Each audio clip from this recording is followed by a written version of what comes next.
Her life collapsed in a single season, not loudly, not dramatically, but in a slow, merciless unraveling that left her standing in silence with nothing but memories. Once she had been admired, protected by comfort, surrounded by people who smiled easily and promised loyalty. Her name carried weight, her future felt secure, and the world seemed predictable. Then came the losses, one after another, like waves that refused to retreat. A business betrayal stripped away her family's wealth. False accusations destroyed her reputation overnight.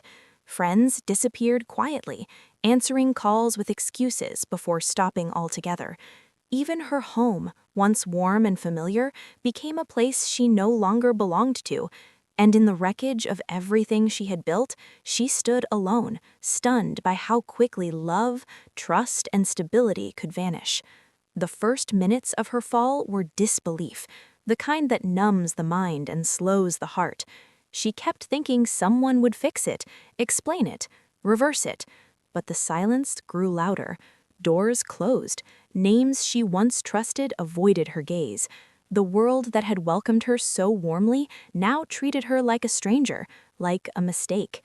Each night she lay awake replaying conversations, searching for the exact moment everything went wrong, wondering how love could evaporate so completely when it was needed most.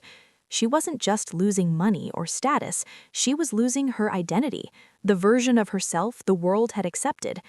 In the midst of that quiet devastation, there was one presence that didn't fade. He didn't make promises, he didn't offer grand speeches or dramatic rescues, he simply stayed. While others judged from a distance, he sat beside her in silence. While rumors spread, he listened. While she doubted her own worth, he never once looked at her with disappointment. He had known her before the fall, before the titles, before the admiration. And now, when she had nothing left to offer but broken hope and exhaustion, he chose her anyway. She tried to push him away at first. Shame made her defensive. Grief made her cold. "You shouldn't be here," she told him more than once. "There's nothing left of me." But he never left. He saw her tears, her anger, her fear, and loved her through all of it. In his quiet loyalty, she began to understand something terrifying and beautiful. Everything she had lost had been conditional, but his love was not. She realizes that losing everything had revealed a truth she never saw when her life was full, that real love doesn't arrive when life is easy, it stays when life is unbearable.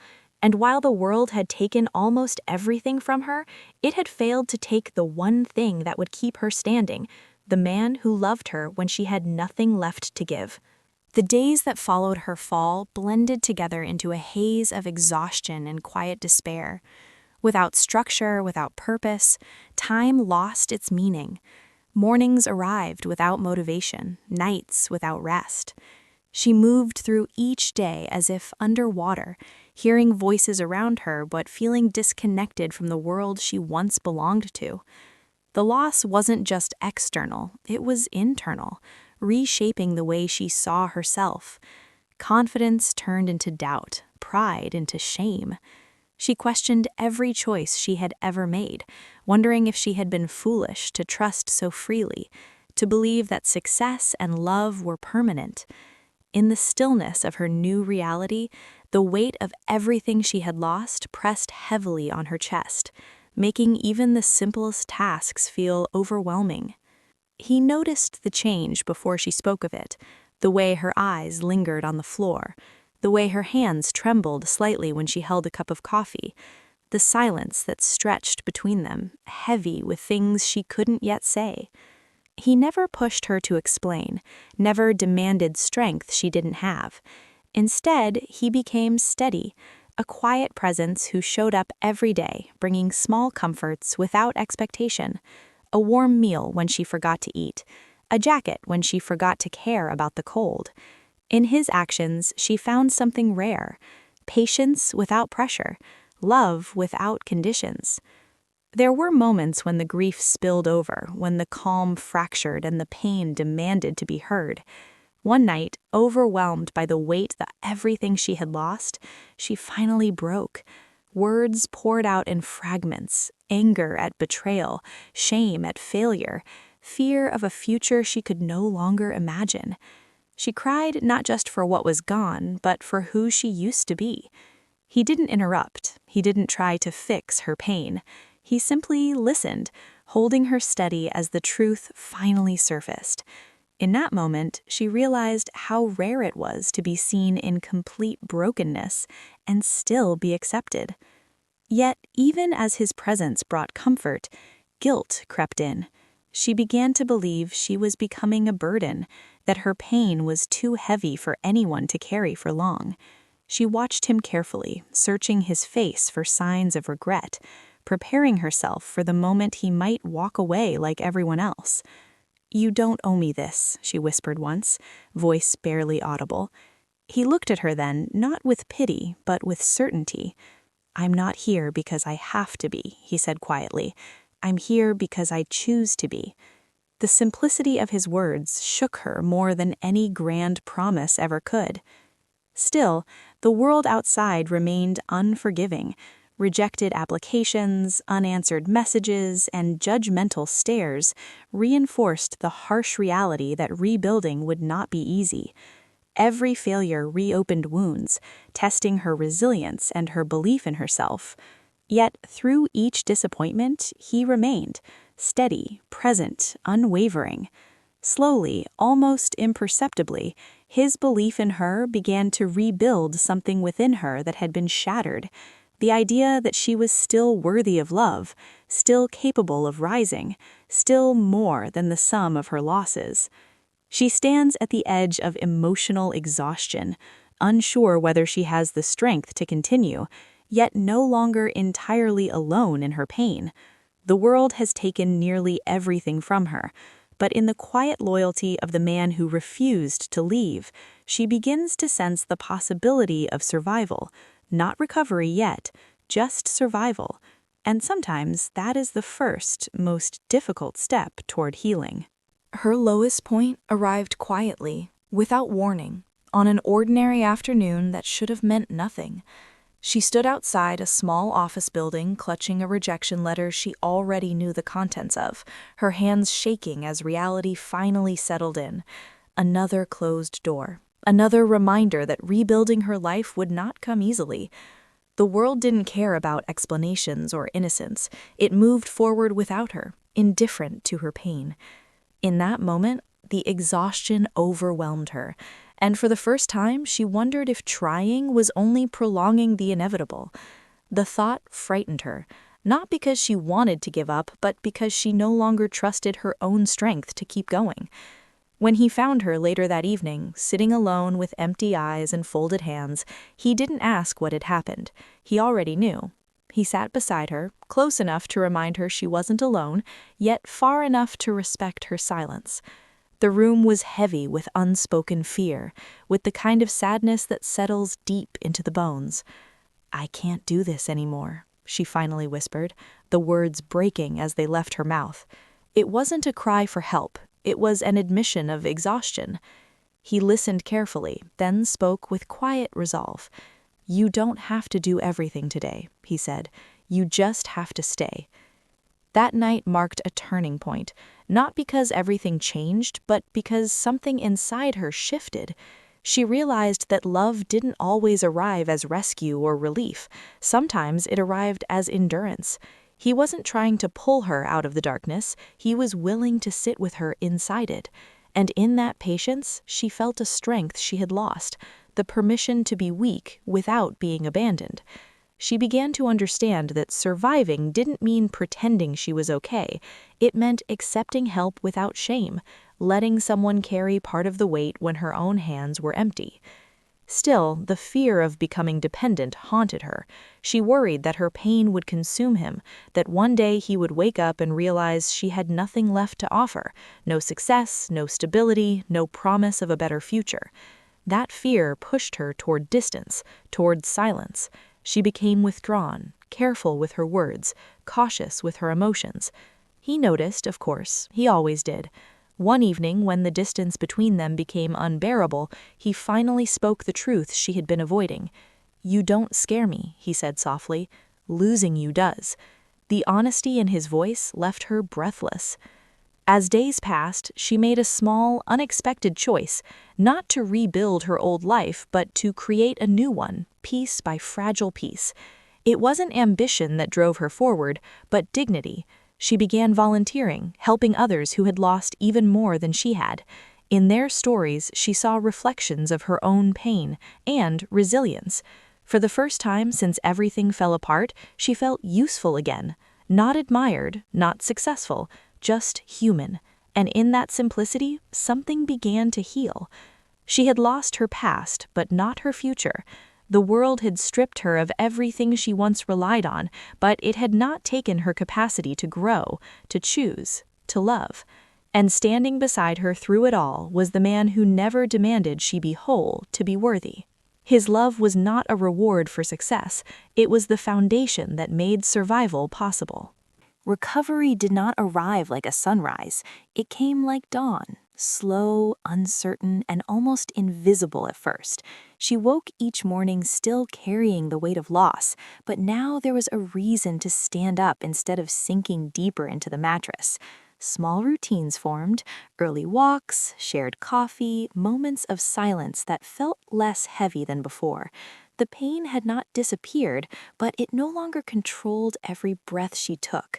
She was learning to coexist with it, and that alone felt like progress. As she grew steadier, the world began testing her again. People from her past resurfaced, some curious, some judgmental, some eager to remind her of who she used to be. Their words reopened wounds she thought had started to close. Whispers followed her, subtle but sharp, questioning her choices, her worth, her fall from grace. She tried to stay strong, but some nights she broke down in private, afraid that no matter how hard she tried, she would always be defined by what she lost instead of who she was becoming. He became her anchor during those moments, not by shielding her from pain, but by reminding her she didn't need permission to exist. When doubt crept into her voice, he countered it with certainty. "Your story didn't end," he told her one night. "It changed direction." His belief in her felt heavier than sympathy. It was deliberate, unwavering, and grounded. He didn't see her as broken, he saw her as unfinished, and slowly she began to see herself the same way. The biggest challenge came when opportunity knocked again, not loudly but timidly, a chance to step back into the professional world, in a smaller role, with fewer guarantees. Fear almost stopped her. The memory of losing everything still haunted her, whispering that trying again meant risking another fall. She stood at the edge of the decision for days, paralyzed by what could go wrong. When she finally voiced her fear, he didn't push her forward. He simply said, "Whatever you choose, I'll be right here." That freedom to choose without pressure gave her courage she didn't know she still had. She accepted the opportunity, trembling but determined. The first days were brutal, self-doubt, exhaustion, and the constant fear of being exposed as fragile. But she showed up anyway, every single day. And with each small success, something inside her strengthened. She wasn't chasing validation anymore. She was proving to herself that loss had not erased her ability to learn, adapt, and stand again. Yet even as her confidence returned, a new fear emerged, the fear of love. Loving him fully meant trusting that he wouldn't disappear when life became difficult again. It meant believing that this stability wasn't temporary. One night, overwhelmed by that fear, she asked the question she had been avoiding. "What if I fall again?" He didn't hesitate. "Then I'll catch you," he said, "not because you need saving, but because no one should fall alone." By the time stability finally felt real, life decided to test it. The peace she had begun to trust cracked when an unexpected truth surfaced, something he had never told her, not out of cruelty but fear. The revelation wasn't dramatic or explosive, it was subtle, buried in a conversation that slipped out too easily to be accidental. He had once been offered a chance to leave, to take a life-changing opportunity far away, and he had turned it down because of her, long before she realized how deeply he was involved in her healing. The weight of that sacrifice hit her harder than any betrayal could have. She didn't know how to process it. Love had always cost her something in the past, and now she feared she was becoming the cost in someone else's story. Guilt settled in her chest, heavy and persistent. She pulled away, not in anger but in quiet confusion. She began to question whether their relationship was built on choice or obligation, whether his presence came from love or from a sense of duty born during her weakest moments. The doubt hurt more than loneliness ever had. He felt the distance immediately but refused to chase her with explanations. Instead, he gave her space, the kind that respects, not abandons. When they finally spoke again, it wasn't dramatic. There were no raised voices, no accusations, just honesty, raw and unguarded. He admitted his fear of telling her, afraid she would feel trapped or indebted. But he also made one thing clear: staying had never been a sacrifice. "I didn't lose anything," he said. "I chose you." That night changed something between them. For the first time, she realized love wasn't about equal loss or shared pain, it was about shared freedom. He had chosen her when she had nothing to offer except vulnerability, and now she needed to choose him without fear. Still, the choice wasn't easy. Loving him meant letting go of the belief that love always demands payment. It meant trusting that she was enough, not a burden. The final test came when the same opportunity returned for him, bigger, clearer, impossible to ignore. This time, the decision wasn't hidden. It stood between them, demanding an answer. She felt the old panic rise, but instead of retreating, she stepped forward. She told him the truth she had been afraid to say, that she loved him, but she would not hold him back, that if his future lay elsewhere, she would survive, because she was no longer the woman who broke when things were taken from her. His response shattered her expectations. He didn't ask her to come with him, he didn't promise forever, he simply smiled, the soft, certain smile she had learned to trust, and said, "I already have everything I need." In that moment, she understood that love wasn't about holding on tighter, it was about standing steady, together or apart, without fear. The morning everything finally settled was quiet. No dramatic sunrise, no sudden miracle, just calm. The kind of calm that only comes after surviving storms you once thought would kill you. She woke beside him without fear for the first time, without the instinct to brace herself for loss.